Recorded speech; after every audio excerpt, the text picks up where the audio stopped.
Assalamualaikum warahmatullahi wabarakatuh. Salam dan bahagia. Saya Eli Pasaribu, guru mata pelajaran Pendidikan Agama Islam dan Budi Pekerti pada SMK Negeri 1 Serampa. Pembelajaran berdiferensiasi adalah usaha guru untuk menyesuaikan proses pembelajaran di kelas untuk memenuhi kebutuhan belajar individu. Hal ini menurut Tomlinson pada tahun 1999.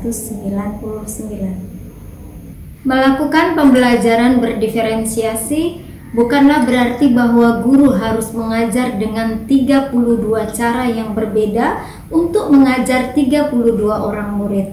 Bukan pula berarti bahwa guru harus memperbanyak jumlah soal untuk murid yang lebih cepat bekerja dibanding yang lain.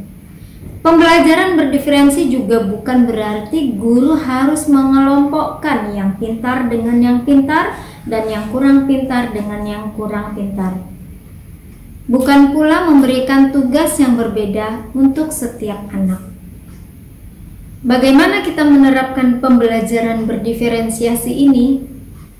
Hal pertama yang dilakukan adalah kita mengetahui kebutuhan murid.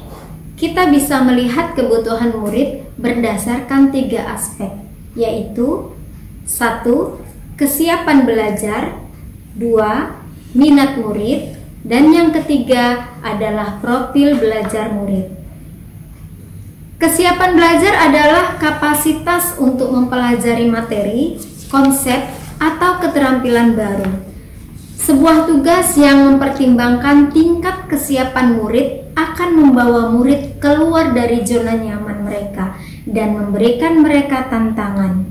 Namun dengan lingkungan belajar yang tepat dan dukungan yang memadai, mereka tetap dapat menguasai materi atau keterampilan baru tersebut. Minat adalah salah satu motivator penting bagi murid untuk dapat terlibat aktif. Minat dapat dilihat dalam 2 perspektif. Yang pertama adalah minat situasional. Dalam perspektif ini, minat merupakan keadaan psikologis yang dicirikan oleh peningkatan perhatian, upaya, dan pengaruh yang dialami pada saat tertentu. Yang kedua adalah minat individu. Minat ini sebagai sebuah kecenderungan individu untuk terlibat dalam jangka waktu yang lama dengan objek atau topik tertentu. Dalam proses pembelajaran, maka memahami kedua perspektif tentang minat di atas akan membantu guru untuk dapat mempertimbangkan bagaimana ia dapat mempertahankan atau menarik minat murid-muridnya dalam belajar. Pada mata pelajaran Pendidikan Agama Islam dan Budi Pekerti, saya menyiapkan berbagai sumber belajar yang sesuai dengan tujuan pembelajaran. Tidak hanya teks, tapi juga berupa video-video, artikel-artikel, gambar-gambar, dan penjelasan materi yang direkam dalam bentuk suara. Ini disebut dengan diferensiasi konten. Kita juga bisa menggunakan banyak metode kepada murid. Misalnya kita memberi pilihan kepada murid untuk kerja kelompok atau kerja mandiri. Ini disebut dengan diferensiasi proses. Jika kita memberikan banyak pilihan kepada murid dalam menyelesaikan tugasnya tentang cara, batas waktu, dan juga kriteria penilaian, maka ini disebut dengan diferensiasi produk. Dengan melakukan pembelajaran berdiferensiasi, kita secara maksimal memenuhi kebutuhan belajar murid, sehingga tujuan pembelajaran dapat tercapai secara optimal.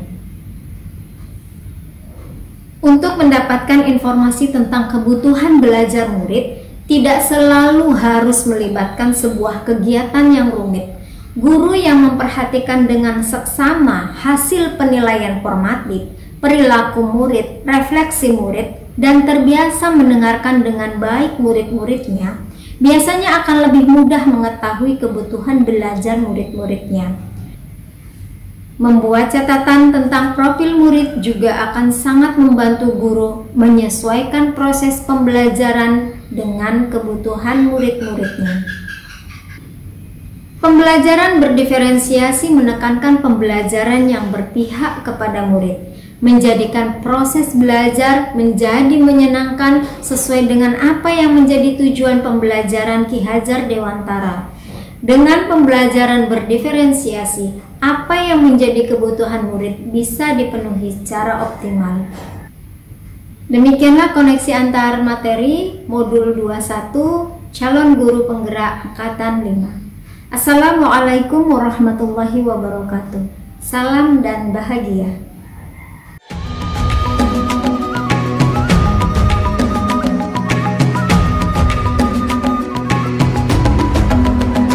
Bangun dan bukalah matamu,